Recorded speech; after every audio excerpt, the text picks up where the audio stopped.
as we are looking at this deeper, more complex way of looking at the self, like how does that help you make sense of that simple phrase, bring your whole self to work?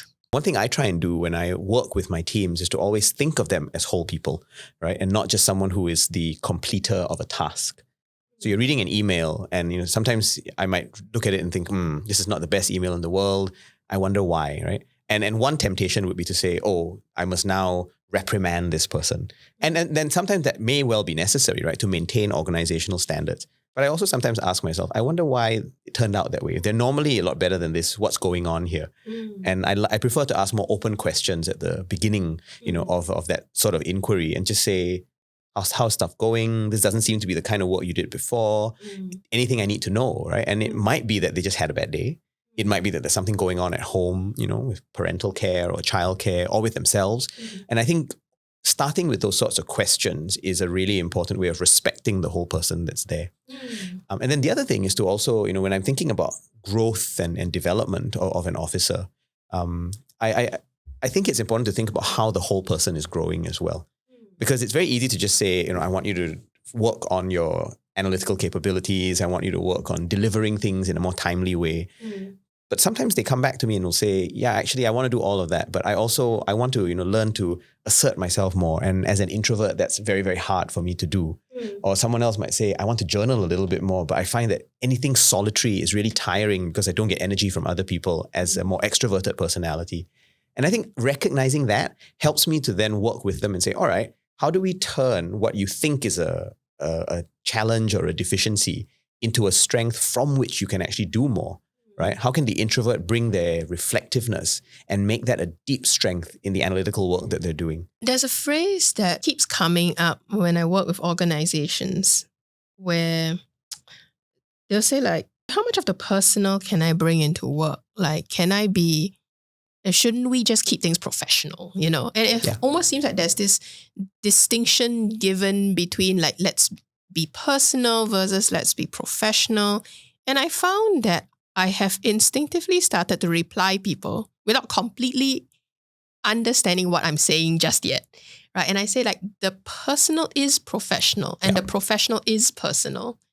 And like when I say that, I see people like taking it in, but I think we're both in this like, let's process this thing. A woozy kind of liminal space. You're figuring it out. Yeah. But how does that sit with you? That the personal is professional and the professional is personal? I like a lot of it because of all the things we've been talking about before, right? That you can't be professional without tapping into areas of strength that are personal. And if you have, a strong personal network of support, you are going to be a bit more effective at work, I think, because you're going to have less to worry about.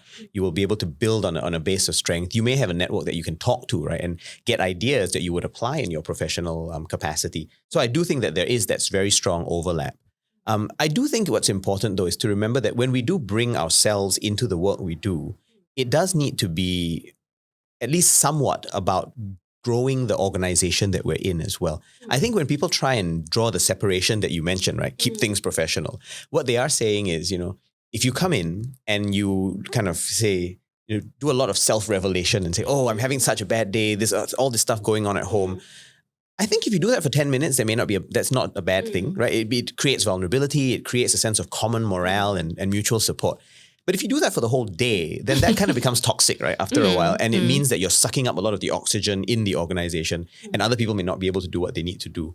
So I think there are balances, and overall, I guess, there are ways to integrate the two in a way that benefits both the individual as well as allows the whole, right, the community at work to gain. And if you imbalance it, if it becomes all about the individual, that's not useful because then, like I said, you suck the oxygen out of a room.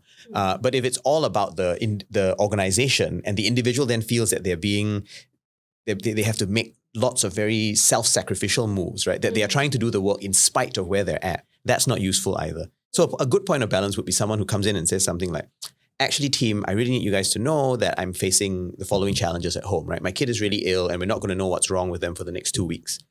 Or my parents, right, need a lot more care in the next 3 weeks because they've got some tests coming up. And I will do what I can, but I just need you to understand that. And then later on, when someone else comes and says something similar, there's a huge kind of mutual understanding that takes place. That, I think, is a healthy blending of the personal and professional. But if it lapses into, yeah, this is my situation and I just expect everybody else to understand it, that, I think, is where some kind of boundary can actually be quite useful. How can a boss help their people bring more of their self to the table so that their well-being can be supported? Yeah. Like what are the kinds of questions you yourself have used to help people put more of themselves on the table? So there's so much that's possible there. Let me start with two examples, right? One is in group settings when teams get together. I think it's really important to not just talk about work, but periodically to also check in with how the whole person is doing and not just the professional aspect of themselves. And that may mean that, in a weekly huddle, when I meet my direct reports, for instance, sometimes we'll talk about work and I'll ask them, what are the major updates you need to provide to the rest of us?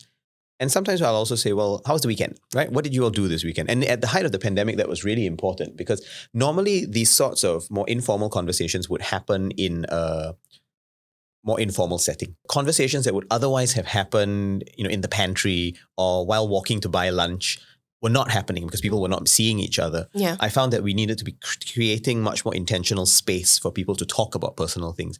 And again, it doesn't have to be very long, but it needs to recognize that these spaces are important. One question that I really love, which I use whenever I meet a new person on my team, is I'll ask them, what do I need to know about you that will help me be the best boss possible? And it's amazing, Xiao, the kind of range of things that people tell you. Many will tell you, fairly expected stuff, right?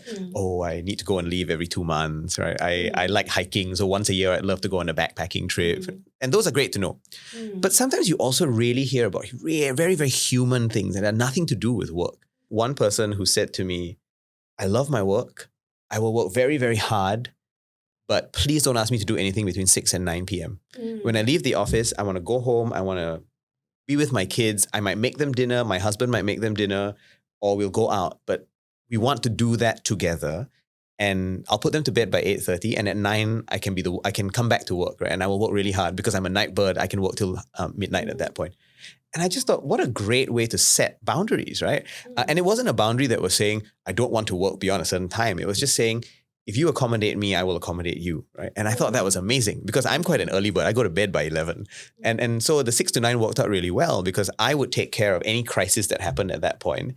And then I'd hand over to her after that, and she would take care of things until around midnight. And then the next morning we'd start again, because we had each found ways to make the most of our natural rhythms and when we had the most energy. My most favorite of all the responses I've ever had was someone who said to me, I need you to know that I was born deaf.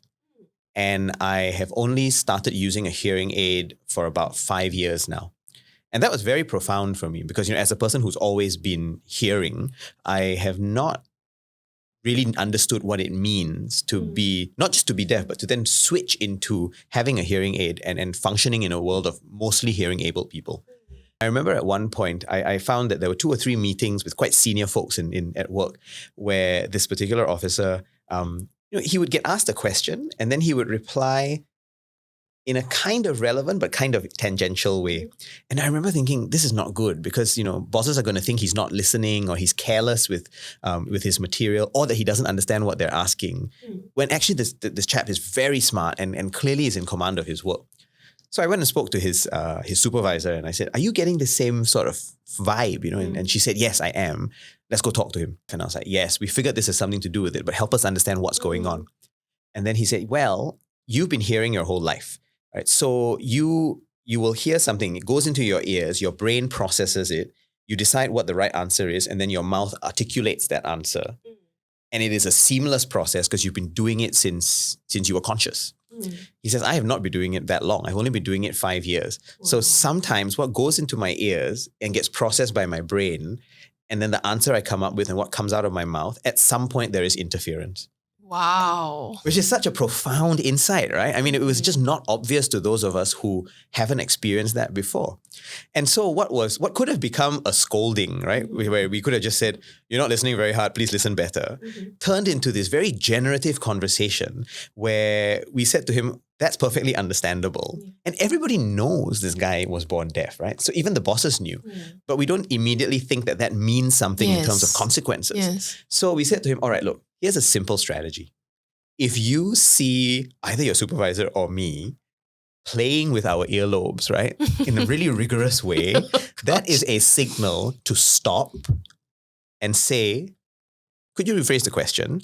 Or just stop and let one of us interject and say something like, actually, I think the question is this, and I know you've worked on that before. Why don't you give that answer, right? So that we could curate it in a very non-confrontational, non-contrived way, but in a way that allowed him to shine in the best possible way.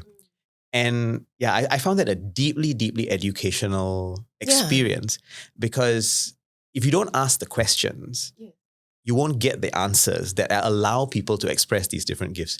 The thing that gratifies me most is I've recently hired another person who, has been deaf for I think all of his life, but he started using a hearing aid much earlier when he was around 5 or 6. And the first thing I said to him was, well, this was my experience. Go and talk to this other person and find out what his experience was like so that you guys know that you have a community that is supporting you. Yeah. Wow.